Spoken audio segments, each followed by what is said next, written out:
طيب، ردا على السؤال، عشان كان في ناس محتارة تختار القسم ازاي، او ناس بتقارن وبتقول لي ايه القسم اللي ليه فرص شغل كويسة، ايه افضل قسم للسفر بره، اختار القسم ده ولا القسم ده. بص، اول حاجة عشان تحدد القسم تعمل ايه؟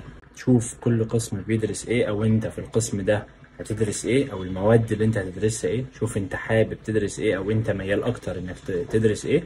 دي اول حاجة. تاني حاجة، شوف فرص الشغل بعد كده عاملة ازاي. يعني انت حابب تشتغل ايه.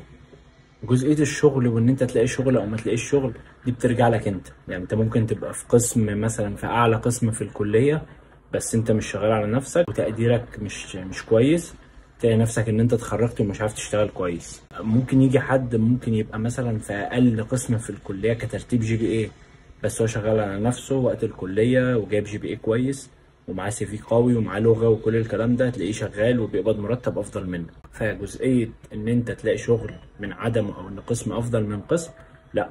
يعني ما بتتقاسش كده، بتتقاس أنت بتتعب فترة الكلية ولا لا. لو بتتعب فترة الكلية هتلاقي بعد التخرج إن أنت بتلاقي فرص شغل كويسة، معاك لغة مسهلة عليك، انت حابب المجال فتقدر تتطور، لان انت حابب اصلا القسم اللي انت فيه فتقدر تتطور فيه. وفي نفس الوقت وانت في قلب الدراسة تقدر تتحمله، لان الكلية بتبقى صعبة والمذاكرة بتبقى كتير.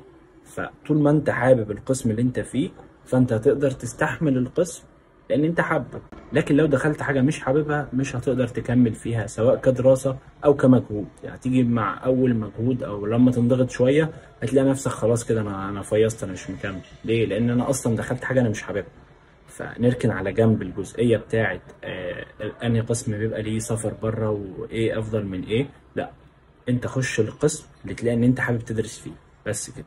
شارك الفيديو مع اي حد محتار يختار القسم، سيب لي في الكومنت لو عندك سؤال.